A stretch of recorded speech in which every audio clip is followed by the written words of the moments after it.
punk rock attitude in America and the world. And you know, Jason is such a killing machine. There's something really kind of nihilistic and punk rock about him. So I think that not only did they continue the franchise, but I think they got that core fans, that core hardcore fans early because of that kind of punk rock attitude, you know. And to compare it, Freddy was more of a wisecracking villain, you know. And I think, and he kind of liked his work, kind of let you know that he relished his work. And then you've got the great gimmick that Wes Craven came up with, which is the dream. Whereas I think what's great about the Jason franchise is the backstory. I love the backstory of Crystal Lake. And then Freddy, there's a nice backstory there. And then there's also the universality of the nightmare, the dream. All cultures have that. Okay. Yes, I mean, you know, when you start out with my character in particular, that he basically is coming back to avenge his mother's death. That's something that a lot of people can identify with. And so you almost root for Jason in a way, even though he kills everyone he can reach. You still kind of think it's justified in some twisted way. So yeah, I think you just enjoy seeing what they can come up with next, certainly in the films. And I don't know if I've talked about it a little bit, but Robert and I worked together before either one of us were these characters. And it was on a television series where I was just on one episode doing stunts, but he was, I think, a regular or at least recurring. It was a series called V. The original. And, you know, actors love stuntmen. Stuntmen make us look good all the time, every day. And the smarter you are, the quicker you learn to rely on them and not try to do everything yourself. And I had heard Kane's name from a lot of the guys. I had a pretty famous double on the Ray Rondell.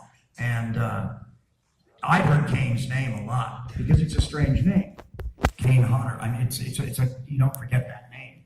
And so I knew his name, and I probably, if I saw that episode, I'd remember that day. But I need that cue to remember it. But it's true because we've talked about it years ago. We realized, you know, that we had worked together back that far. Awesome. Okay, so you brought up the backstory. And this is something that is near and dear to my heart, the idea of the villains. I've always been a fan of the villains.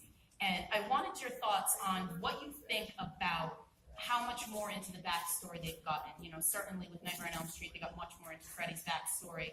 Jason's they start with, but then they kind of explore a little more. With these kinds of iconic villains, do you think that it serves the character to know more about where they came from, or do you think it takes away from their evil? Oh, I think backstory's mandatory.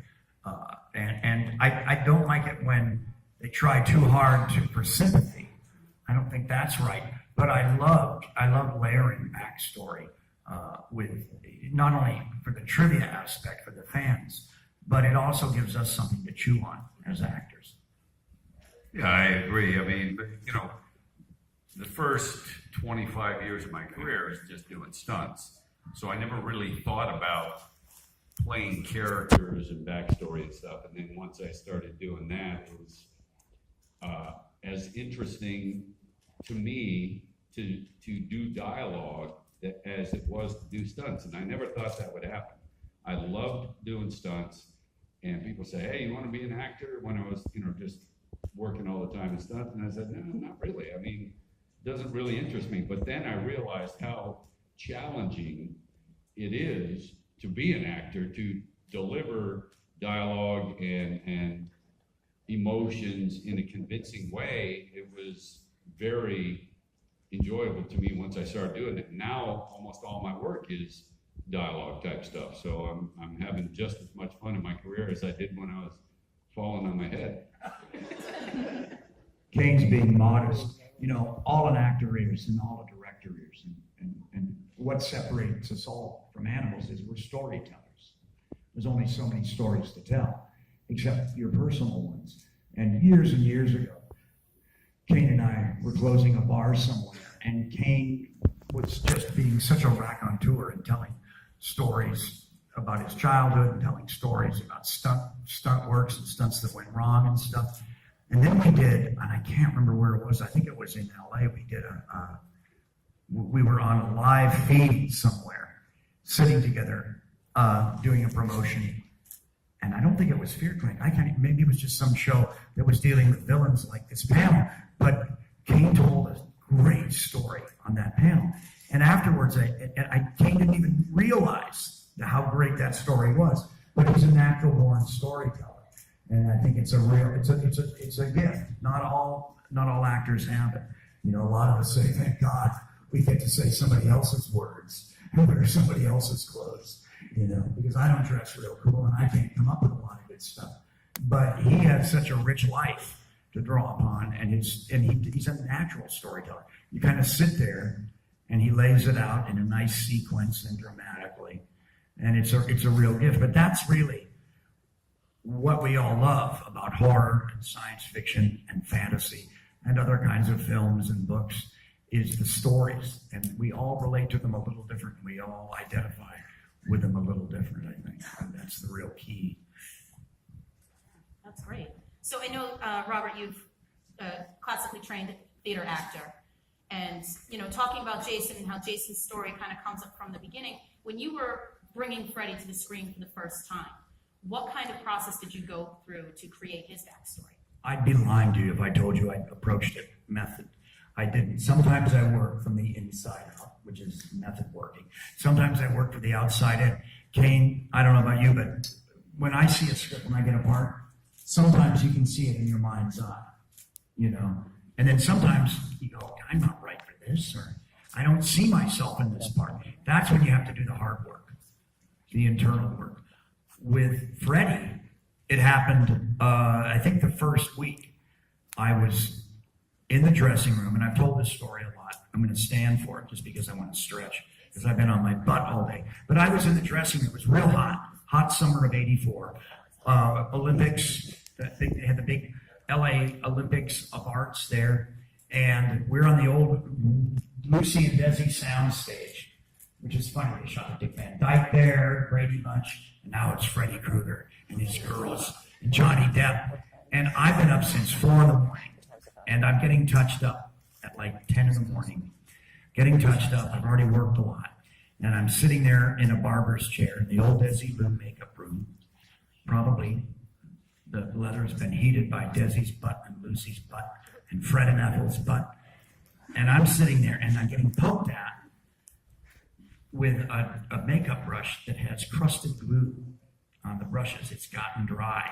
And I'm being touched up, and it's bothering me, and it's hot, and I'm itchy underneath the makeup. And I look over, and in comes Heather Langenkamp. You know, she's like 20 years old, a Russian major from Stanford, arguably one of the most beautiful girls in the world at that moment. She looks like what you wanted Brooke Shields to be like in real life. Because Brooke is beautiful, but Brooke's big. She's a model. She's a big girl. Heather's bite size. Oh, yeah. Take her to the prom. And Heather sits down. The last thing Heather needs in the world is makeup. She's gorgeous, heart attack gorgeous. You could land a plane on her eyelashes. And they start putting makeup on her. And then Johnny Depp comes in. Arguably the cutest boy in the world at that time. Baby face, handsome. He's got perfect dry Elvis hair. Every time he moves, it kind of comes down. Don't be cruel. Boom, flops forward. And Johnny comes in, and they put makeup on him. These are two of the most fresh-faced kids in the world. They glow from within. They're moist. They're beautiful. And he's getting makeup. Then the makeup girl gets out 2 presents for them.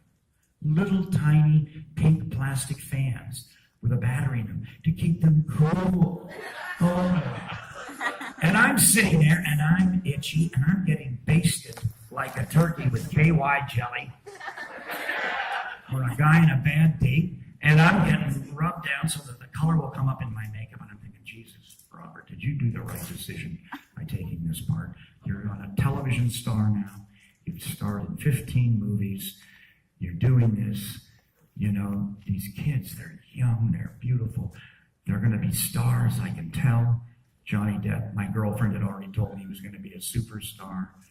And she's got great taste in casting.